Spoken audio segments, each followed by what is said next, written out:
എപ്പോഴും ഭദ്രതയോടുകൂടി എല്ലാ സംവിധായകരും ഒക്കെയാണ്. ചേച്ചിക്ക് എന്നും ചേച്ചിയുടെ അഭിനയം ആ ഉള്ളെങ്കിൽ ഭദ്രതയാണെന്ന് തോന്നിയ സംവിധായകൻ ആരായിരിക്കും? ഒത്തിരി പേര് പറയാനുണ്ട്. കാരണം വേണു നാഗവള്ളി ചേട്ടനും സത്യേട്ടനും 100% എന്നെ മാനറിസംസ് അറിയാവുന്നവരാണ്. അവർക്ക് എന്നെ അറിയാം, എനിക്ക് അവരെ അറിയാം എന്നുള്ളതിലുപരി അവർക്ക് എന്നെ അറിയാം. എന്നെ വെച്ച് എങ്ങനെ പെർഫോം ചെയ്യിക്കണമെന്നും എങ്ങനെ വളരെ ഈസി ആയിട്ട് ഹാൻഡിൽ ചെയ്യണമെന്നൊക്കെ അറിയാം അവർക്ക്.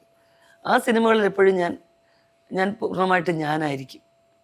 അതാണ് ഏറ്റവും. പിന്നെ ഒരു ഡയറക്ടറായിട്ട് ഇനി ഒരിക്കലും റീപ്ലേസ് ചെയ്യാൻ പറ്റാത്ത ഐ വി ശശിയുടെ സിനിമകളിൽ തുടർച്ചയായിട്ട് കുറേ വേഷങ്ങൾ ചെയ്യാൻ പറ്റി. ഇനി ഒരിക്കലും അദ്ദേഹത്തിന് പകരം അദ്ദേഹം ഒരു ഫിലിം ഇൻസ്റ്റിറ്റ്യൂട്ടാണ് ശരിക്കും. ഇനിയൊരു റീപ്ലേസ്മെൻറ്റ് മലയാള സിനിമയൊന്നുമല്ല, ഇന്ത്യൻ സിനിമയെ പോലും ഉണ്ടാവുമെന്ന് ഞാൻ വിശ്വസിക്കുന്നില്ല.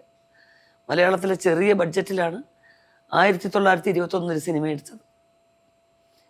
അപ്പോൾ ആ സിനിമയുടെ വലിപ്പം നമ്മൾ കാണണം. അത്രയും പേരെ വെച്ചിട്ട് MSPയും KSPയും അങ്ങനെ ഒറിജിനൽ എന്താ പറയുക ഖിലാഫത്ത്, പിന്നെ സിനിമയിൽ തന്നെ അന്ന് മലയാള സിനിമയിലുള്ള എല്ലാവരും, മധുവങ്കൾ മുതൽ ഏറ്റവും അന്ന് പുതിയതായിട്ട് വന്ന സുരേഷ് ഗോപി വരെയുള്ള നായകന്മാർ, അങ്ങനൊരു വലിയ ക്യാൻവാസിൽ അതിൽ നോക്കുകയാണെന്നുണ്ടെങ്കിൽ നമ്മൾ ഒരിക്കലും ശ്രദ്ധിക്കപ്പെടാതെ പോയി അന്ന് മാറുമറയ്ക്കാൻ അവകാശമില്ലാത്ത സ്ത്രീകളെ തമ്പുരാൻ്റെ വീട്ടിൻ്റെ നടയിൽ കുറേ സ്ത്രീകൾ മാറുമറയ്ക്കാൻ നിൽക്കുന്ന ഷോട്ടുണ്ട്.